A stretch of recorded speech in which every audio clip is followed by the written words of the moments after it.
40ஐயும் நம் வசமாக்குவோம், இந்த நாட்டையே ஸ்டாலினிசம் ஆக்குவோம் என்று அன்புடன் முதலமைச்சர் மு.க. ஸ்டாலினிற்கு தன் வாழ்த்துக்களை தெரிவிக்கிறார் திருச்சி மாவட்ட திமுகவின் KN அருண். தேசிய திறந்தநிலை பள்ளிங்கிறது நிறைய பேருக்கு தெரியாது. தேசிய திறந்தநிலை பள்ளிங்கிறது என்ன? அந்த சிஸ்டத்தோட அடிப்படை நோக்கமே உங்களால் ஸ்கூல் போக முடியல, ஆனா நீங்க படிக்கணும், ஸ்கூல் எஜுகேஷன் உங்களுக்கு கிடைக்கணும். அந்த குழந்தைக்கு வேற ஒரு எக்ஸாமினர் வச்சியும் தேர்வு எழுதலாம். நீங்க வருஷத்துக்கே நீங்க 3000 ரூபாய் தான் உங்களுக்கு ஃபீஸ், அதுக்கு மேல ஒன்றும் கிடையாது எக்ஸாம் ஃபீஸ். இப்போ அது சில குழந்தைங்க அதை நாங்களே பேர் பண்ணிக்கிறோம். அரசு அதிகாரிகளுடைய பேச்சை கேட்டுட்டு அன்பில் செய்கிறாரா, இல்லை அன்பிலுக்கு பள்ளி கல்வினா என்னன்றே தெரியாம அவர் கொண்டு வந்து அரசு போட்டிருக்கான்றது நமக்கு தெரியல. நம்ம ஸ்கூல் எஜுகேஷன் எல்லாருக்கும் ஃப்ரீயா இப்போ தமிழ்நாட்டில் கிடைக்குது.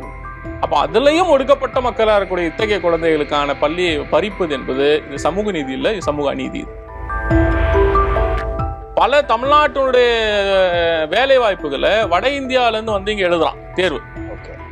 தமிழே தெரியாதவன் போஸ்ட் ஆஃபீஸில் போய் வேலை செய்கிறான்.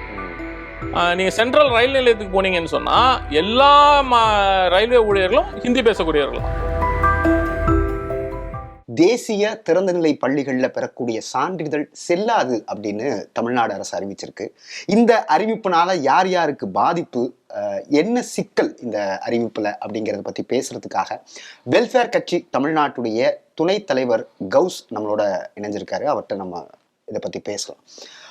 முதல்ல NIOS அப்படிங்கிறது என்ன? ஏன்னா தேசிய திறந்தநிலை பள்ளிங்கிறது நிறைய பேருக்கு தெரியாது. தேசிய திறந்தநிலை பள்ளிங்கிறது என்ன? அதாவது யாரால் எல்லாம் பள்ளிகளில் நேரடியாக சென்று பயில முடியாதோ, ஸ்கூல் எஜுகேஷன் யாரால் ஸ்கூலுக்கு டைரெக்டாக போய் படிக்க முடியாமல் இருக்கக்கூடிய மக்களுக்கான ஒரு பள்ளி திட்டம். இது பார்த்தீங்கன்னு சொன்னால் மத்திய அரசால் நடத்தக்கூடிய ஒரு பள்ளி திட்டம். கம்பேரிவ் டு CBSE. CBSE சிலபஸ் என்ன லெவலில் இருக்குமோ அப்படி ஒரு தரத்திலான ஒரு பாடத்திட்டம் தான் NIOS ஒரு பாடத்திட்டம். NCERT தான் அதுக்கான புக்ஸ் எல்லாமே கொடுக்குறாங்க.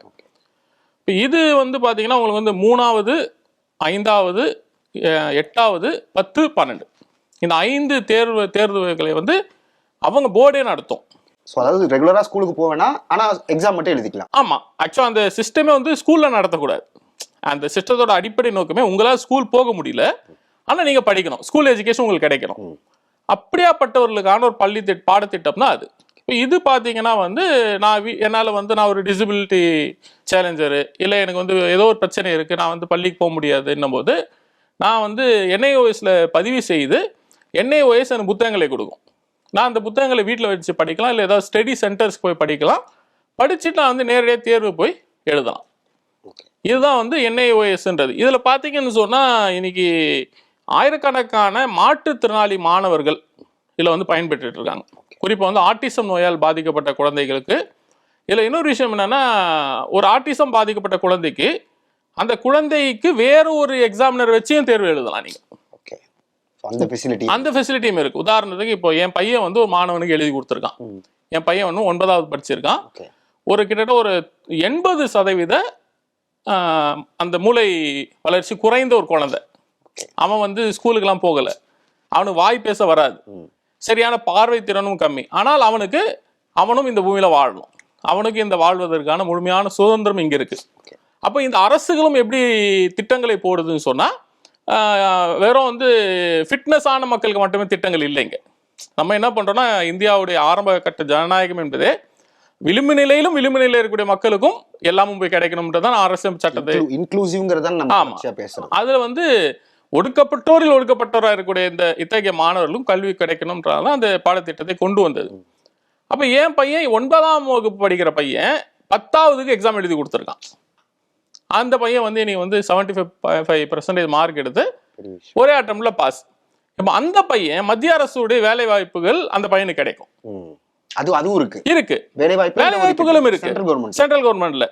இப்போ இந்த பையன் நாளைக்கு அவர்கள் பெற்றோர் இல்லாத பட்சத்தில் அவனே தன்னுடைய பொருளாதாரத்தை ஏதோ ஒரு வகையில் திரட்டுவதற்கான வாய்ப்புகளும் இந்த மாதிரியான NIOSல படிக்கக்கூடிய, அதாவது படித்தா வேலை கிடைக்கும்.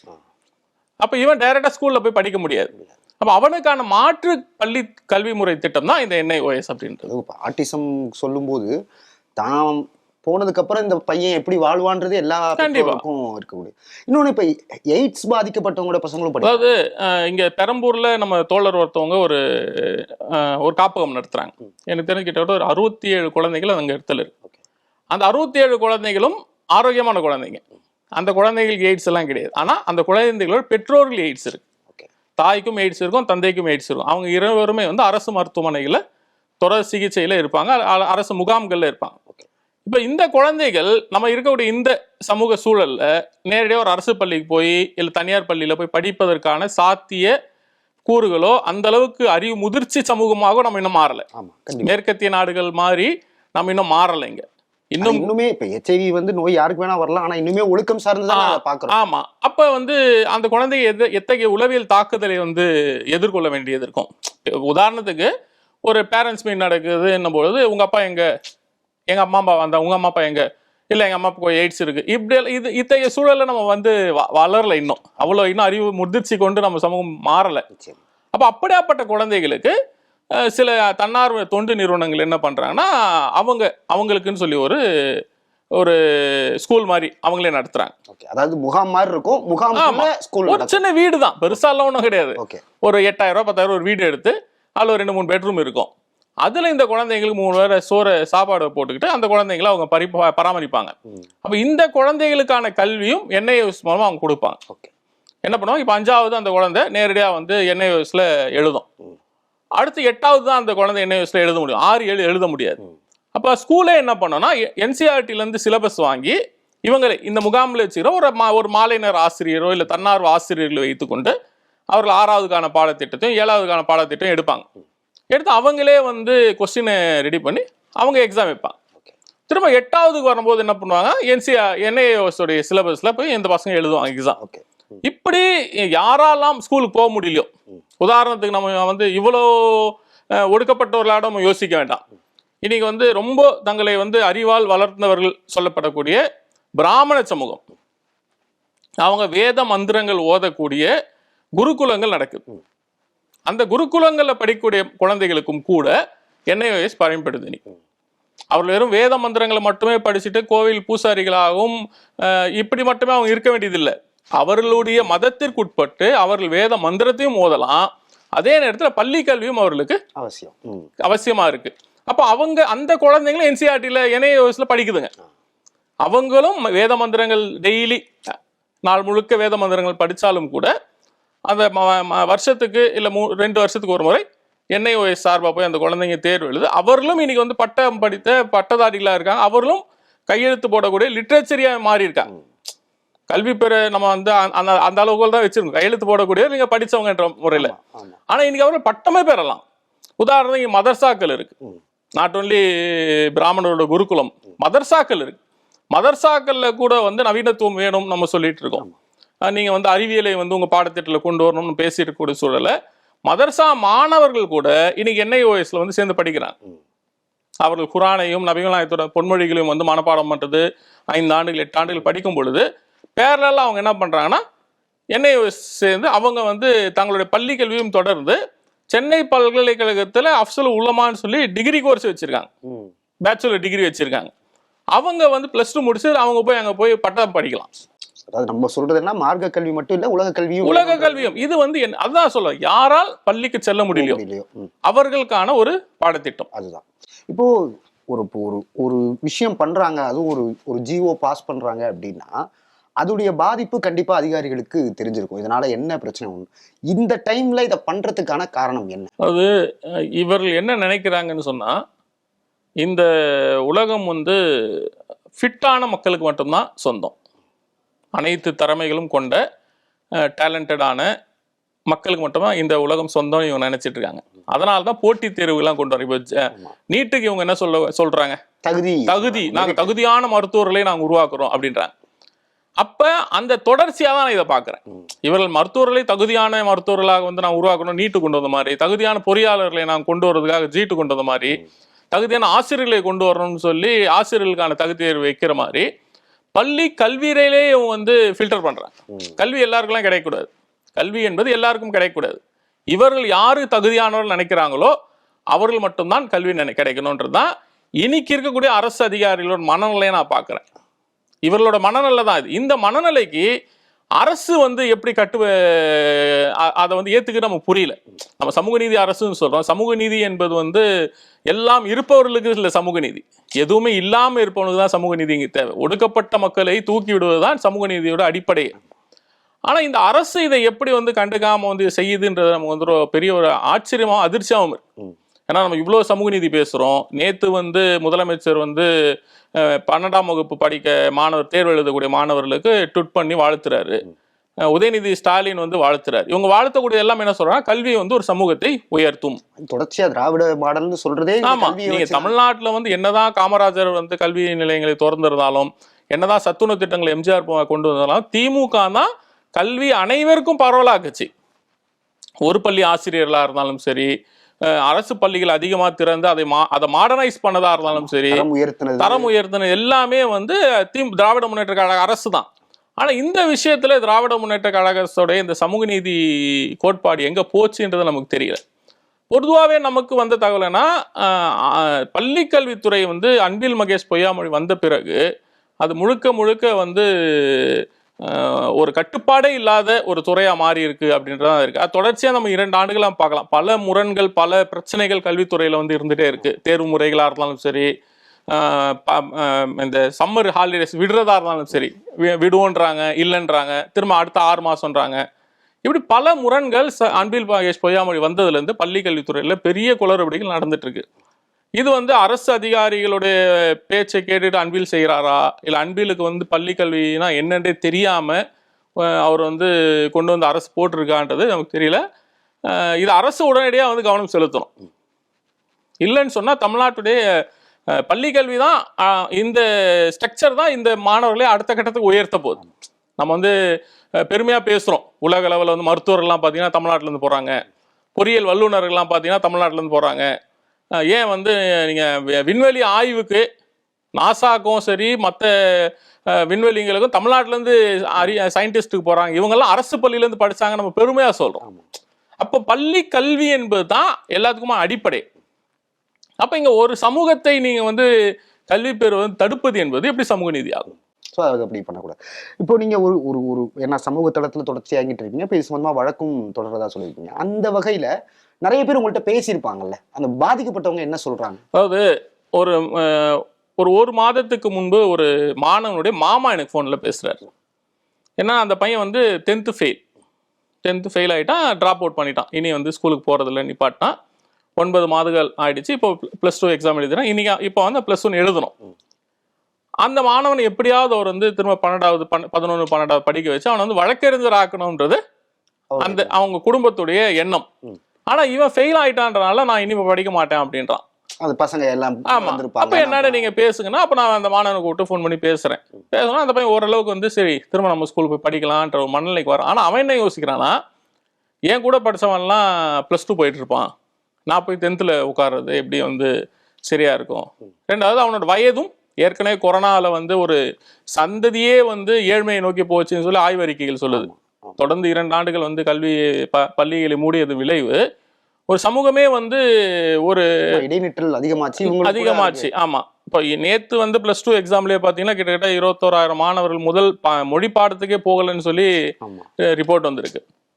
அப்ப அந்த மாணவன் நம்ம போய் பேசுறோம், நீ வந்து படிப்பு தான் உனக்கு தேவை, நீ வந்து நீ நினைக்கிற மாதிரி என்ன வேணாலும் படி, ஆனா முதல் +2 முடி. நீ வந்து இன்னைக்கு ஒரு ஆட்டோ டிரைவர் ஆகணும்னு சொன்னா கூட உனக்கு 10th சர்டிஃபிகேட் இருக்கணும். 10th சர்டிஃபிகேட் இருந்தாதான் லைசன்ஸே கிடைக்கும். அப்ப நீ 10th ஃபெயில் ஆயிட்டதுக்கு அப்புறம் நீ படிக்க மாட்டேன்னு சொன்னா எப்படி உன்னோட வாழ்க்கையை யோசிச்சு அப்படின்னு அவன் சரி நான் படிக்கலாம், ஆனா எனக்கு இந்த பிரச்சனை இருக்குன்னு யோசிக்கலாம். அப்ப நம்ம அவனுக்கு என்ன சொல்றோம், NIOSன்ற ஒரு பாடத்திட்டம் இருக்கு. அது வந்து டிமாண்ட் பேஸ். நீ வந்து ஒரே அடியா 6 பாடம் கூட எழுத வேண்டியதில்லை. இந்த 6 மாசத்துல 3 பாடம் எழுது, அடுத்த 6 மாசத்துல 3 பாடம் எழுது. அந்த ஃபிளெக்சிபிலிட்டியும் இருக்கு.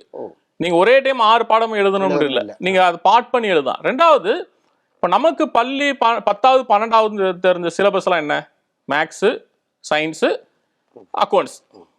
ஒன்னு பியூர் சயின்ஸ் மருத்துவத்திற்கு, இல்லைன்னா பயோ மேக்ஸ் இன்ஜினியரிங் படிச்சுக்கலாம், மேக்ஸும் படிச்சுக்கலாம், இல்லைன்னா அக்கௌண்ட்ஸ் எக்கனாமிக்ஸ். இதுதான் ஒரு 3-4 ஆப்ஷன் தான், அவ்வளவுதான் இருக்கு. ஆனா NIOSல நூற்றுக்கணக்கான ஆப்ஷன்ஸ் இருக்கு. எப்படி சிபிஎஸ்சியில் வந்து நூற்றுக்கணக்கான ஆப்ஷன்ஸ் இருக்கோ அதே ஆப்ஷன்ஸ் என்ஐஓஎஸ்ல இருக்கு. என்னென்ன வேற ஏதாவது ஒன்று உதாரணத்துக்கு வந்து உங்களுக்கு வந்து கற்றல் திறன் கம்மியா இருக்கு, உங்களால் வந்து மக்கப் பண்ண முடியாது. ஆனால் உங்களுக்கு வந்து ஒரு விஷயத்தை பார்த்தா வரைவதற்கான ஆற்றல் இருக்கு. ஓகே, நீங்க வரைவதற்கு ஒரு சிலபஸ் எடுத்துக்கலாம், ஒரு சப்ஜெக்டா எடுத்துக்கலாம். பரவாயில்ல, தமிழ் எடுத்துக்கலாம், ஓவியம் சொல்லி ஒரு சப்ஜெக்ட் இருக்கு, நீங்க ஓவியத்தை எடுத்துக்கலாம். அந்த ஓவியம்னா சும்மா வரைகிறது மட்டும் இல்லை, அந்த ஓவியத்தை குறித்த வரலாறுகள், அந்த ஒவ்வொரு ஓவியத்திற்கு பின்பு என்னெல்லாம் வந்து வரலாற்று பின்னணிகள் இருக்கு, மொரார்ஜி தேசாய் ஓவியம்னா என்ன, இந்த மாதிரி சிற்பங்கள்லாம் என்ன. ஓவியம். ஆமா, இப்ப நம்ம வந்து கவின்கலை கல்லூரியில வந்து 3 மாசம் வந்து 3 வருஷம் பசங்க படிக்கிறாங்க இல்லையா, அந்த சிலபஸ் 10th + 2 என்ஐஓஎஸ் கொடுக்குது.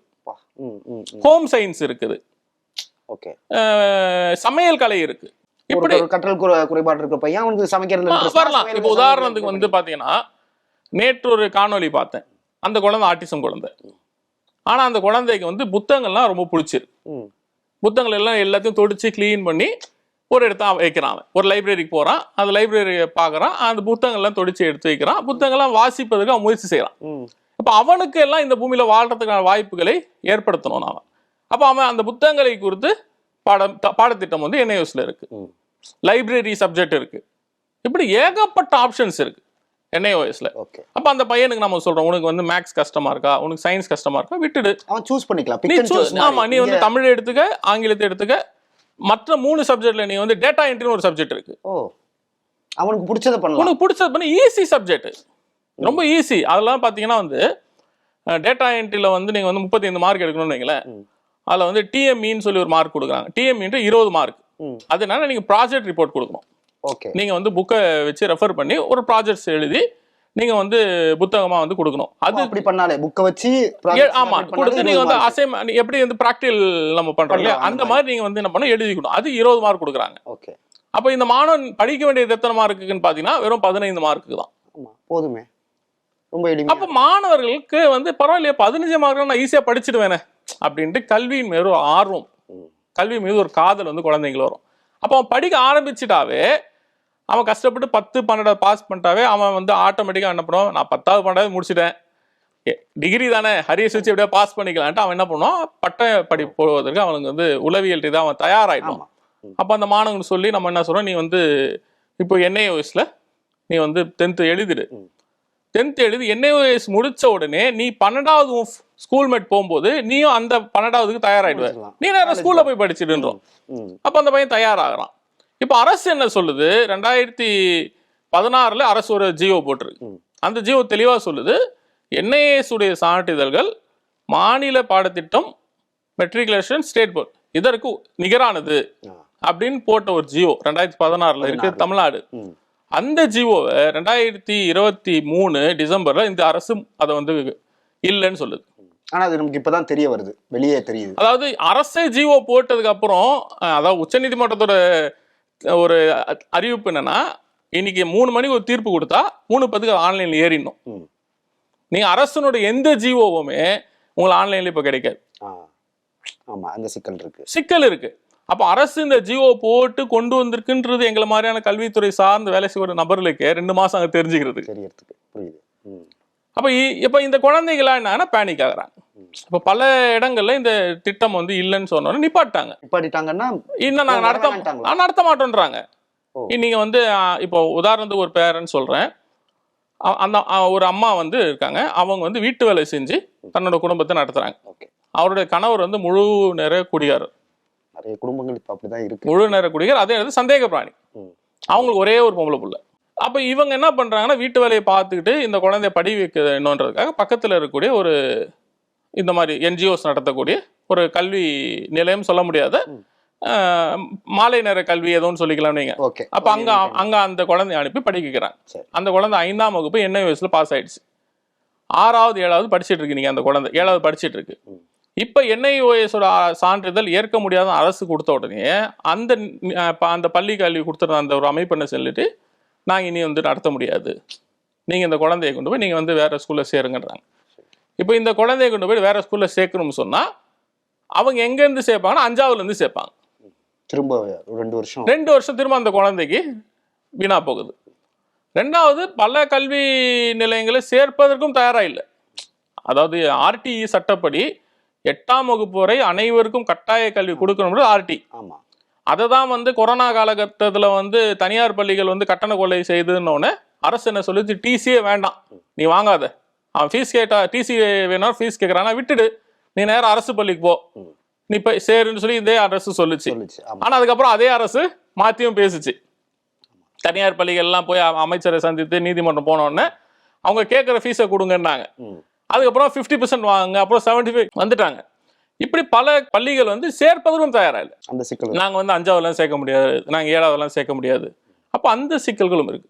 அப்போ இன்னைக்கு வந்து 12வது 10வது போன்ற அந்த வகுப்புகளில் ஏற்பட்ட அந்த இடைநிறுத்தல்கள் இப்போ துரதிருஷ்டம் பயம் என்னன்னா 5ஆம் வகுப்புலேயே நடக்க போகுது. இப்போ 5வது அந்த விவரமே தெரியாது. இப்போ அந்த அம்மா வந்து யோசிக்குவாங்க, எதுக்கு என் பொண்ணை நான் இவ்வளோ கஷ்டப்பட்டு படிக்க வச்சுக்கிட்டு இந்த ஆளோட நான் குப்பை ஓட்டிட்டு வாழ்ந்துக்கிட்டு, நீயும் கம்முன் வீட்டில் இருந்துருமா, நீ வீட்டில் பார்த்துக்க, எனக்கு ஒத்தாசை வீட்டுக்கு வந்துட்டு சொல்லி குழந்தை தொழிலாளர்களை தான் இது அதிகரிக்க போகுது.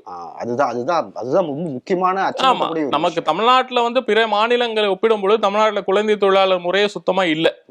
செங்கல் சூளைகளில் கூட இன்னைக்கு வந்து குழந்தை தொழிலாளர் இல்லை. அதற்கு அடிப்படையே என்னன்னா பள்ளி கல்வி தான். நம்ம வந்து ஸ்கூல் எஜுகேஷன் எல்லாருக்கும் ஃப்ரீயா இப்போ வந்து தமிழ்நாட்டில் கிடைக்குது. அப்போ அதுலயும் ஒடுக்கப்பட்ட மக்களாக இருக்கக்கூடிய இத்தகைய குழந்தைகளுக்கான பள்ளி பறிப்பது என்பது இது சமூக நீதி இல்லை, இது சமூக அநீதி. இது இன்னொரு கேள்வி இருக்கு. இப்போ தெலுங்கானா மாதிரியான இடங்கள்ல மாநில அரசே பண்ணுது. அப்ப அந்த மாதிரியாவது ஒண்ணு பண்ணிட்டு அதுதான் சொல்றேன். இப்ப நீங்க இப்போ எஜுகேஷன் வந்து மாநில அரசனுடைய இதா மத்திய அரசனுடைய இதா, அந்த சண்டை தமிழ்நாட்டில் நடந்துட்டு கங்கர் லிஸ்ட், ஸ்டேட் கங்கர் லிஸ்டா இல்ல சென்ட்ரல் கங்கர் லிஸ்டான்ற பிரச்சனை தொடர்ந்து போயிட்டே இருக்கு. இது எப்போ விடிவு போறதுன்னு நமக்கு தெரியல. அப்ப இவர்களுடைய இந்த அரசியல்ல குழந்தைகளோட கல்வியை பாழாக்கிடாதீங்கன்னு தான் நம்ம சொல்றோம். சரி, உங்க அரசியல இருக்கா, நீங்க சண்டை போட்டுங்க, இது வந்து மாநில உரிமை, அதெல்லாம் நமக்கு எந்த மாற்று கருத்தும் இல்லை. மாநில உரிமை தான், கல்வி என்பது மாநில அரசின் கட்டுப்பாட்டில் தான் இருக்கணும். அப்பதான் வந்து அந்த குழந்தைகள் தாய்மொழியில படிக்கும் போது அந்த குழந்தைகளோட கற்றல் திறனும் சரி சிந்தனை ஆற்றலும் அதிகரிக்கும்ன்றதெல்லாம் இதெல்லாம் பல ஆய்வுகள் வந்துருச்சு. அதுல எந்த மாற்று கருத்தும் இல்லை. அப்போ நீங்க என்ன சொல்லுங்க, இப்படியாப்பட்ட குழந்தைகளை உங்களாண்ட என்ன மாற்றி வச்சிருக்கீங்க, அதான் நம்ம கேட்கறோம். நீங்க வந்து அதை ஏற்க முடியாதுன்னு சொல்லிட்டீங்க, சரி ஓகே சந்தோஷம், பிரச்சனை இல்லை. வேற ஆப்ஷன் என்ன? வேற ஆப்ஷன் கொடுங்க. தெலுங்கானால வந்து தெலுங்கானா ஓப்பன் ஸ்கூலிங் சொசைட்டின்ற பேர்ல அவங்களே நடத்துறாங்க. குறைந்தபட்சம் அதுக்கு ஒரு மாற்று ஏற்பாடு பண்ணுங்க. மாற்று ஏற்பாடு பண்ணிட்டு நீங்க வந்து சொன்னீங்கன்னு சொன்னா யாரும் எதிர்க்க போறது இல்லை, யாருக்கும் இந்த கவலை கிடையாது. இன்னும் அரசுக்கு அதை நற்பெயர் தான் ஏற்பட போகுது. மாநில அரசை வந்து இன்னும் வந்து முழுமையா வந்து இத்தகைய மக்களுக்கு கல்வி கொடுக்கணும்ன்ற அந்த சிந்தனை வரும்பொழுது அரசின் மீது இன்னும் அதிகமான மரியாதை தான் வருமே தவிர அது பரவலாகும், விமர்சனம் ஏற்படாது. ஆனா இந்த அரசு அதை குறித்து எதுவுமே யோசிக்கல. இன்னைக்கு கிட்டத்தட்ட ஆயிரக்கணக்கான மக்கள் குழந்தைங்க அந்த பாடத்திட்ட எழுதிட்டு இருக்காங்க. அவ்வளவு பேரும் பரிதவிக்கிறாங்க. என்ன என்னோட வாழ்க்கை என்ன ஆக போகுது, 8வது 12வது நான் படிச்சுட்டேன், என்னோட வாழ்க்கை என்ன, 12 வருஷம் நான் படிச்சுட்டேன், இப்ப நான் பட்டம் படிக்க முடியாதுன்னு இந்த அரசு சொல்லுது. எவ்வளவு பதட்டத்தை சமூகத்தில் உருவாக்கி வச்சிருப்பாங்க. உதாரணத்துக்கு இன்னைக்கு வந்து பேருந்து வசதிகள் இல்லாத கிராமங்கள் தமிழ்நாட்டில் இருக்கு. நான் வந்து கொடைக்கானல் போயிருந்தேன். அங்க வந்து ஒரு கிராமத்துல 60 குடும்பங்கள் இருக்கு. அந்த குழந்தைங்க வந்து கிட்டத்தட்ட 8 கிலோமீட்டர் 10 கிலோமீட்டர் நடந்து வந்துதான் ஸ்கூலுக்கு போகுது. அப்ப அத்தகைய கிராமங்களுக்கு உங்களாண்ட இருக்க கல்வி திட்டம் என்ன? இப்ப 60 குழந்தைகள் 60 குடும்பத்துல இருந்து குழந்தைங்க வந்து படிக்குமானா படிக்காது. அதுலயும் சில குழந்தைகள் வந்து தேயிலை தோட்டங்களுக்கும் லவங்க தோட்டங்களுக்கும் ஏலக்காய் தோட்டங்களுக்கும் குழந்தை தொழிலாளர் போவதற்கான வாய்ப்புகள் அதிகமாகும். அப்ப அங்க வந்து நீங்க என்ஐஎஸ் கொடுத்தீங்கன்னு சொன்னா பல என்ஜிஓக்கள் இருக்கு. அந்த என்ஜிஓக்கள் அந்த குழந்தைங்களுக்கு வந்து மாலை நேர வகுப்புகளை நடத்தும். ஏன் அவங்க குழந்தை அந்த சமூகத்துக்குள்ள இருந்தே ஒரு பட்டதாரி உருவாயிருப்பான். அவன் தன்னோட சமூகத்தை மேல உயர்த்தணும்னு சொல்லி என்ஐஎஸ்ல பண்ணுவான். ஏன்னா அதை நாங்க பண்ணிட்டு இருக்கோம். எங்கெல்லாம் வந்து குழந்தைகள் இடைநிறுத்தல் ஏற்பட்டதோ அந்த குழந்தைங்களாம் சந்திச்சு என்ஐஎஸ் போன்ற பாடத்திட்டங்கள் இருக்கு, உங்களுக்கு ரொம்ப இலகுவானது. வருஷத்துக்கே நீங்க 3000 ரூபாய் தான் உங்களுக்கு ஃபீஸ், அதுக்கு மேல ஒன்றும் கிடையாது எக்ஸாம் ஃபீஸ். இப்போ அது சில குழந்தைங்க அதை நாங்களே பேர் பண்ணிக்கிறோம். உங்களால அதை கூட செலவு பண்ண முடியாது, பிரச்சனை இல்லை, நாங்களே பண்ணிக்கிறோம். நாங்களே டியூஷன் சென்டர் நடத்துறோம், உங்க குழந்தைங்களை அனுப்புங்க படிக்க வைங்க. அப்ப இந்த ஒரு கல்வி பெறுற இந்த சிஸ்டத்தை டோட்டல் இந்த அரசு க்ளோஸ் பண்ணிடுச்சு. NIOS வந்து not equivalent to state board, இது வந்து not equivalent to not eligible for any higher studies or government ஜாப்னு சொல்லி ஜிஓ பாஸ் பண்றாங்க. அப்ப நீங்க மாற்றே உருவாக்காம நீ ஒரு விஷயத்தை இப்ப நீங்க டாஸ்மாக மூடுங்கன்னு சொன்னா இந்த அரசு என்ன சொல்லுது? கள்ளச்சாராயம் ஜாஸ்தி ஆயிடும், இல்லைன்னா நிறைய மரணங்கள் ஏற்படும் சொல்றாங்க. அப்ப அந்த கள்ளச்சாராயத்தை வந்து நீங்க சாராயத்தை இழுத்து மூடுவதற்கு இவ்வளவு யோசிக்கக்கூடிய ஒரு அரசு கல்வியை வந்து நீங்க மூட போறோம்னா குறைஞ்சபட்சம் யோசனை வேண்டாமா? குறைஞ்சபட்ச கல்வியாளர்களை அழைத்து என்னென்ன ஒரு அட்லீஸ்ட் ஒரு கருத்து கேட்பு கூட்டம் நடத்தி நாட் எலிஜிபிள்னு சொல்றதுனால என்ன பாதிப்புகள் இருக்குன்னு சொல்லி ஒரு கருத்தை கேட்டு அதன் பிறகு இந்த அரசு அதை செய்திருந்தாலும் கூட சரி, அரசுக்கு அதை குறித்து பார்வை இருக்கு, அரசு வந்து தமிழ்நாடு அரசு திராவிட மாடல் அரசு ஒரு பெட்டர் எஜுகேஷன் இந்த சமூகத்துக்கு கொடுக்கணும்னு ஆசைப்படுறது நம்ம புரிஞ்சுக்கலாம். எந்த கருத்து கேட்பும் இல்லை. கல்வியாளர்கள் தொடர்ந்து அரசாண்ட முறையிட்டே இருக்காங்க, எதேச்சையா முடிவெடுக்கிறாங்க, எதர்ச்சையா எந்த ஒரு அறிவிப்பும் இல்லை. இல்ல எனக்கு அது அந்த இடம் தான் ரொம்ப ஆச்சரியமா இருக்கு. இப்ப அதிகாரிகளுக்கு தெரியாதா? ஏன்னா இப்படி பிரச்சனை அதிகாரிகள் தான் தோழர், இங்க பிரச்சனை அதிகாரிகள் தான். தமிழ்நாடு அரசனுடைய அனைத்து துறை அதிகாரிகளுமே இவர்கள் வந்து ஒரு தங்களை சுப்பீரியரா நினைச்சுக்கிறாங்க. இவர்கள் வந்து கடந்த 10 ஆண்டுகள் வந்து அதை நம்ம சொல்லிதான் ஆகணும், அதுல மறுப்பதற்கெல்லாம் ஒண்ணும் இல்லை. ஜெயலலிதா முதலமைச்சரா இருக்கும் பொழுது எந்த ஒரு ஐஏஎஸ் அதிகாரியா ஊடகங்களை சந்திச்சு பாத்துறீங்களா நீங்க? ஆனா கடந்த 10 ஆண்டுகள்ல அமைச்சர்களை விட ஐஏஎஸ் ஐபிஎஸ் அதிகாரிகள் தான் ஊடகங்களுக்கு செய்திக்கு அதிகமா சந்திச்சதை நம்ம பார்த்தோம். டெய்லி கமிஷன் ஆபீஸ்ல வந்து பிரஸ் மீட் நடக்கும் இல்லைங்களா? அது அப்படியே இன்னைக்கு தொடருது. அப்ப இன்னைக்கு அரசின் கையில இருக்கிற அதிகாரத்தை விட அதிகாரிகள் மட்டத்துல அதிகாரம் அதிகமா போயிடுச்சு. அது எல்லா துறையிலும் சரி, அதுல கல்வித்துறை என்பது ரொம்ப அதிகமா இருக்கு. அதனால ஏற்படக்கூடிய பாதிப்பும் இதா இருக்கு. ஆமா, ஏன்னா இவங்களுக்கு தெரியல. இவங்க என்ன, இப்ப உதாரணத்துக்கு இதே NIOS சிலபஸ் இந்தியா முழுக்க வந்து அப்ளிகபிள் ஆகுது. இந்தியா முழுக்க அப்ளிகபிள் ஆகுது. பல தமிழ்நாட்டுடைய வேலை வாய்ப்புகளை வட இந்தியால இருந்து வந்து இங்க எழுதுறான் தேர்வு. தமிழே தெரியாதவன் போஸ்ட் ஆபீஸ்ல போய் வேலை செய்யறான். தமிழே தெரியாது, ஆனா போஸ்ட் ஆபீஸ்ல வந்து தமிழ்நாடு எக்ஸாமினேஷன்ல போய் அட்டென்ட் பண்ணி பாஸ் பண்ணி எக்ஸாம் எழுதலாம். நீங்க சென்ட்ரல் ரயில் நிலையத்துக்கு போனீங்கன்னு சொன்னா எல்லா ரயில்வே ஊழியர்களும் ஹிந்தி பேசக்கூடியவர்கள் தான். அப்ப இவங்கெல்லாம் பாத்தீங்கன்னா சரி நிகருக்கானவர்கள் NIOSல படிச்சுட்டு உள்ள வராங்க. அது ஒரு காரணம். அதுவும் இருக்கு காரணம். என்னன்னா எஜுகேஷன் வந்து இலகுவாகுது. அந்த அந்த வாய்ப்புகளை நீங்க தமிழக மக்களுக்கு மறுக்கிறீங்க. நார்த் இந்தியால கோச்சிங் சென்டர்லாம் இருக்கு. ஆமா, கோச்சிங் சென்டர் நடக்குது. அங்க அரசுகளே கோச்சிங் சென்டர் நடத்துது. உன்னால ஸ்கூல்ல போய் படிக்க முடியாது, இந்த சிஸ்டம் உனக்கு கஷ்டமா இருக்கா, நீ கோச்சிங் சென்டருக்கு போ, நீ வேலை செஞ்சுக்கோ, உனக்கு வேலை வாய்ப்புலையும் நான் இது பண்றேன், நீ படிக்கிறதே ஈஸியா. வட இந்தியாவை பொறுத்தவரை தமிழ்நாட்டை விட மிகவும் வந்து பொருளாதாரத்துல பின்தங்கிய மாநிலங்கள் தான் வட இந்தியாக்களா இருக்கு. அங்க வந்து குழந்தை தொழிலாளர் எல்லாம் வந்து சாதாரணம், ரொம்ப அதிகம். ஆமா, சாதாரண குழந்தை தொழிலாளர். அவன் இன்னைக்கு வந்து குழந்தை தொழிலாளியா இருந்து மாலை நேர வகுப்புகளை போய் NIOSல படிச்சுட்டு எக்ஸாம் எழுதிட்டு இன்னைக்கு ICFல வந்து வேலை செய்யறான். ஆனா அதே தமிழ்நாட்டுல பிறந்து தமிழ்நாட்டோட பாடத்திட்டத்துல படிச்சு தமிழக அரசுல பள்ளிகளை படிச்சு அப்ரண்டிஸ் ஆயிட்டு லட்சக்கணக்கான இளைஞர்கள் வேலை வாய்ப்பு கேட்டு போராடிட்டு இருக்கான் இதே ICFல. அப்ப தமிழ்நாடு அரசோட இந்த முடிவு இத்தகைய வேலை வாய்ப்புகளையும் பாதிக்க போகுது.